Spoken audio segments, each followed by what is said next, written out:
Hello everyone, बंडी दिमान this side. दोस्तों, नेशनल एजुकेशन पॉलिसी के अंदर कुछ बदलाव किए गए हैं। आप स्टूडेंट हैं, टीचर हैं, पेरेंट्स हैं, हर किसी को ये जानना बहुत ज़रूरी है। वीडियो को एंड तक देखना। जो भी रिसर्च करने के बाद इन्फॉर्मेशन आपको शेयर करने वाला हूँ, बहुत ही सिंपल लैंग्वेज में आपको समझ आ जाएगा आखिर क्या नया स्ट्रक्चर तैयार किया जा रहा है।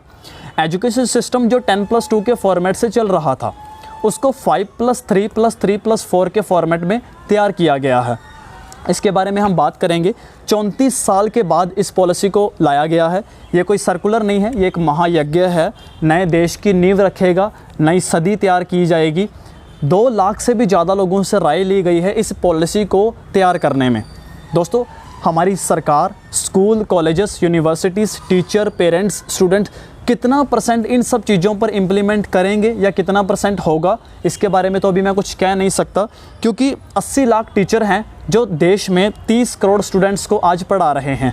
यहाँ पर 5-7 हज़ार की सैलरी पर एक टीचर को हायर किया जाता है और एक्सपेक्ट करते हैं क्रिटिकल थिंकिंग की। उस टीचर को ये तक नहीं पता होता अगले मंथ उसकी जॉब रहेगी भी या नहीं। इस चीज़ पर भी ध्यान देना चाहिए। फंडिंग की बात भी की गई है। यहाँ पर एजुकेशन पर 6% GDP का लगाया जाएगा। ये पहली बार नहीं, 1966 में भी ये बात की गई थी, लेकिन अभी तक 3 से 4% ही फंडिंग यानी कि एजुकेशन सिस्टम के ऊपर लगाया जा रहा है। तो आखिर 5+3+3+4 का जो स्ट्रक्चर है ये क्या है, समझने की कोशिश कीजिए। पहले 5 साल जिसको फाउंडेशन स्टेज के अंदर लाया गया है, 3 से 8 साल के बच्चों को इसके अंदर कवर किया जाएगा। यानी कि पहले 3 साल बच्चे आंगनवाड़ी या प्री प्राइमरी स्कूल के अंदर पढ़ेंगे। पहली और दूसरी क्लास में स्कूल के अंदर की जाएगी। दोस्तों, यहाँ पर आंगनवाड़ी और प्री प्राइमरी में सभी बच्चों को एक समान बराबर एजुकेशन प्रोवाइड करने की बात की जा रही है। कहाँ आंगनवाड़ी वाला टीचर, कहाँ पर प्री प्राइमरी के अंदर वेल एजुकेटेड टीचर बराबर एक समान कैसे एजुकेशन दे पाएंगे, मुझे नहीं इसके बारे में पूरी जानकारी। ये भी एक चैलेंज रहेगा। मातृभाषा के ऊपर जोर दिया जाएगा। बच्चे अपनी मातृभाषा में पढ़ पाएंगे, क्षेत्रीय भाषा में, जैसे कि पंजाबी, हिंदी, तमिल, मराठी, जिस भी लैंग्वेज में वो पढ़ना चाहें। इंग्लिश कंपलसरी नहीं रहेगी, सिर्फ वो एक सब्जेक्ट के रूप में रहेगी, चाहे तो ले सकते हैं। अच्छी बात है। बेस को स्ट्रॉन्ग करने के लिए तैयार किया जा रहा है और स्पेशली इस स्टेज के अंदर एक्टिविटी आधारित ज़्यादा फोकस किया जाएगा। अच्छी बात है। अगले 3 साल जिसको प्रिपरेटरी स्टेज के अंदर लाया गया है, 9 साल से लेकर 11 साल के बच्चों को कवर किया जाएगा। तीसरी, चौथी और 5वीं क्लास इसके अंदर होगी। साइंस, मैथ, सामाजिक विज्ञान, कला, ये सब इस स्टेज के अंदर पढ़ाया और सिखाया जाएगा। अगले 3 साल जिसको मिडिल स्टेज के अंदर माना गया है, 12 साल से लेकर 14 साल के बच्चों को कवर किया जाएगा। 6, 7th और 8th क्लास इसके अंदर आएगी। व्यावसायिक शिक्षा पर जोर दिया जाएगा। कोडिंग सिखाई जाएगी। अगर कोई बच्चा ऐप, कोई सॉफ्टवेयर, कोई टेक्नोलॉजी से रिलेटेड कुछ बनाने में इंटरेस्टेड है तो वो सब सीख सकता है।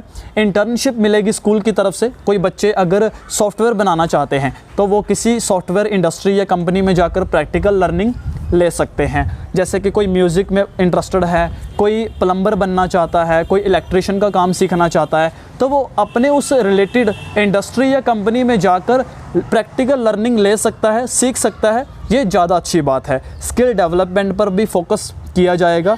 प्रैक्टिकल फोकस ज़्यादा करने की बात हो रही है और एक्सपीरियंस ज़्यादा गेन करने के लिए। यहाँ पर कुछ चैलेंजेस भी रहने वाले हैं, क्योंकि इंडिया में 100% टीचर्स जो कि इंग्लिश पढ़ाते हैं, उनमें से 80% टीचर्स को खुद इंग्लिश नहीं आती।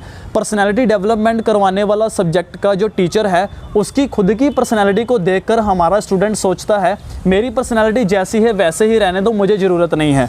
तो ये बहुत बड़े चैलेंजेस हैं, इन पर भी ध्यान देना बहुत ज़रूरी है। अगले 4 साल जिसको सेकेंडरी स्टेज के अंदर माना गया है, 15 से 18 साल के बच्चों को कवर किया जाएगा। 9th, 10th, 11th और 12th क्लास इसके अंदर आएगी। सब्जेक्ट अपनी मर्ज़ी से ले सकते हैं। स्ट्रीम सिस्टम ख़त्म किया जा रहा है। जैसे पहले आर्ट्स का स्टूडेंट मैथ नहीं कर सकता था, अब अपनी मर्ज़ी से सब्जेक्ट को ले सकता है। अच्छी बात है। सेमेस्टर सिस्टम किया जा रहा है।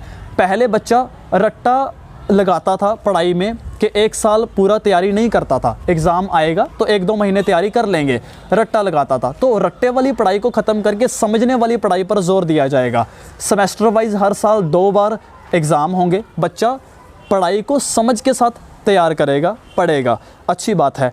स्कूल के 10 डेज़ हर साल के अंदर बैगलेस बनाए जाएंगे, यानी कि बैग को 10 दिन बिना बैग को या बिना किताबों को ले जाने की अनुमति होगी। और कुछ बदलाव कॉलेज और यूनिवर्सिटीज़ के अंदर प्रोफेशनल एजुकेशन से रिलेटेड डिग्रीज़ के लिए किए गए हैं।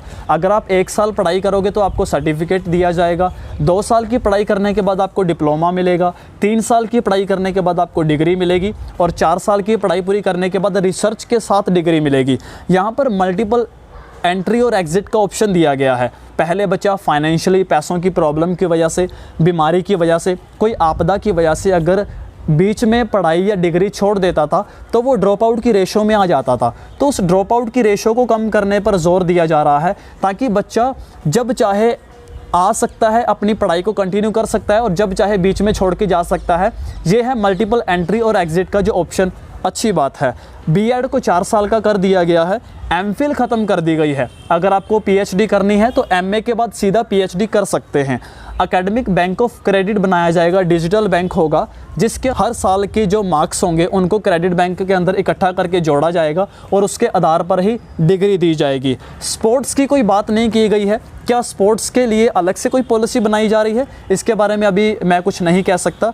दोस्तों, इस पॉलिसी को लेकर क्या एडवांटेजेस और डिसएडवांटेजेस होने वाली हैं, अब आगे देखते हैं क्या होगा। आप मुझे कमेंट में बताइए और क्या इम्प्रूवमेंट होनी चाहिए इस स्ट्रक्चर को लेकर, पॉलिसी को लेकर। वीडियो अच्छी लगी हो तो लाइक करके सबको शेयर कर देना। चैनल पर पहली बार आए हो तो सब्सक्राइब करके बेल आइकन प्रेस कर लेना। मैं मिलता हूँ नेक्स्ट वीडियो में। Thank you.